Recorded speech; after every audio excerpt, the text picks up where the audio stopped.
Over the offseason, you were traded to San Antonio as part of the DeMar DeRozan sign and trade deal. How did you learn about that trade, and did it catch you off guard at all?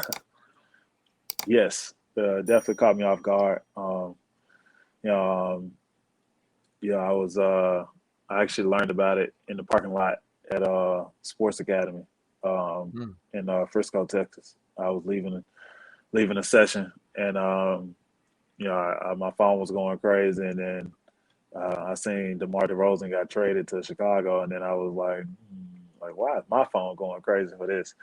So then I dive a little deeper into it and see that the trade included me, Alpha Rudamino, and it was for picks and stuff like that. So you know, definitely caught me off guard for the simple fact of like I had just talked to um, my agent, and my agent had just talked to everybody in Chicago, and we were being told that I was coming back, so Mm. basically, and then like they guaranteed my salary like the day before or 2 days before, something like that, and then used it as trade bait. So it is what it is. It happens. It's Yeah. part of the business. But you know, but the only thing I had wished was I had got the heads up before I found out.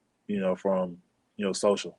Because Yeah, that's that's the part where I'm getting ready to gather my family up and getting ready to get everybody situated to come back to Chicago, and then like if I'd have signed another lease in Chicago, then I've been stuck into a lease for a year, yeah. or and trying to figure out how to get out of it, or if I'd have moved my family up there and was coming back early, because my kids had to go to school, then that'd have been wasted money and wasted time that I had. I had to do certain things. The good thing was I was still at home, and I was able to kind of still maneuver through. It was still in the summer, and but like I said, I would rather have found out from them, firsthand as opposed to, me finding out through social. For sure, yeah, that's never ideal.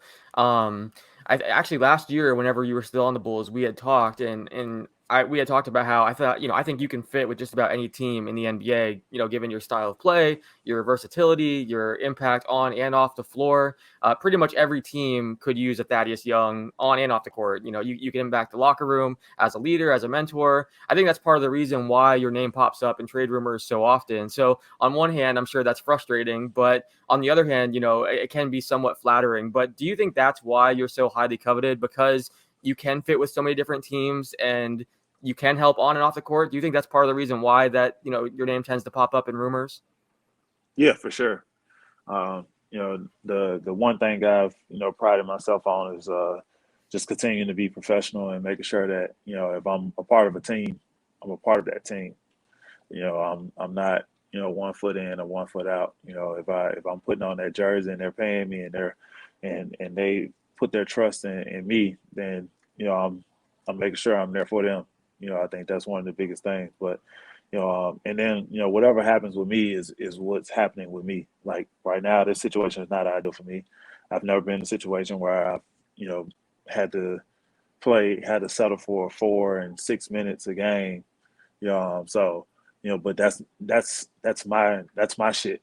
You see what I'm saying? So for me, to put that on my teammates, then that's a bad teammate.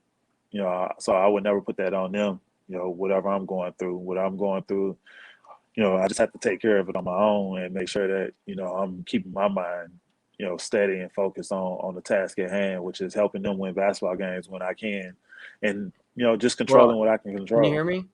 Oh, I'm Yep. sorry. It broke up. Can you hear me now? Sorry about that. Yep. Okay, so the Yep. last thing I heard was you said, "That's my shit. I wouldn't put that on my teammates," and then it cut out. So if you want to just pick Yep. up here, you were saying there, we can edit this part out and cut it back together. Sorry about that. Okay. Yep. um, all right, you can pick it up. Yep. 3, 2, 1. Yeah. My shit is my shit. So I wouldn't put that on my teammates. That's something that I have to deal with. So I try to control what I can control and focus on what I can focus on. When I do get the time or when I am out there on the court with those guys. Ultimate goal is to continue to remain focused on you know what I can do. And whatever happens at that point. So I just got to go out there and just continue to just focus in and lock in. But you know, the one thing I can say is, that, I've always remained professional. And, for me, to always be in trade rumors or anything like that, it just says that, there's a lot of interest from a lot of teams, and that teams see what I'm doing. They see and understand who I am as a player. They see that, I'm always locked in. They see that I'm always going to be a help and never a nuisance.